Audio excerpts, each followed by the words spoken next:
छठ समाप्त हो चुका है। अब 6 और 11 तारीख को बिहार में इलेक्शन है। Chief election commissioner Gyanesh Kumar ने 56 इंच दांत चियारते हुए घोषणा किया था कि छठ के बाद इलेक्शन कराया जा रहा है।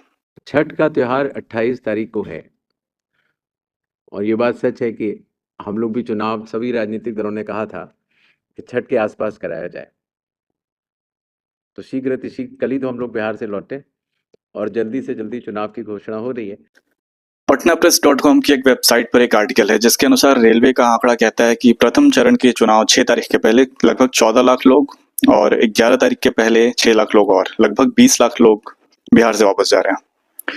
ध्यान रखिए, ये डेटा सिर्फ रिजर्व टिकट का है, स्लीपर, सेकंड एसी और थर्ड एसी का। इसके अलावा अनरिजर्व कैटेगरी जनरल डब्बों में भरकर लगभग इतने ही लोग वापस जाएंगे और मोटा मोटी 5 से 10 लाख लोग बाई रोड बसों से भी जोड़ ही लीजिए, तो लगभग 45 से 50 लाख लोग बिहार से वापस जा रहे हैं बिना वोट दिए। पिछले साल भी छठ के बाद एक हफ्ते में 42 लाख लोग बिहार से बाहर गए थे। एसआईआर के फाइनल लिस्ट के अनुसार बिहार में 7.42 करोड़ वोटर्स हैं। उनमें से लगभग 45 से 50 लाख वापस चले जाएंगे बिना वोट दिए।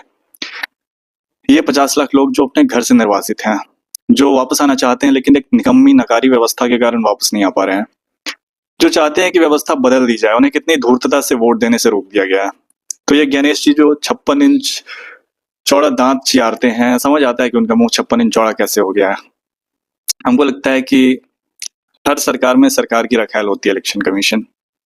ये भारत और इसके लोगों का दुर्भाग्य है कि अगर 99% वोट नोटा पे भी डाला जाए, फिर भी उस 1% वोट के आधार पे नन ऑफ द अबव चुनने वाले लोगों के मुंह पर मूतते हुए उस किसी निकम्मे को जनता का प्रतिनिधि घोषित कर दिया जाता है।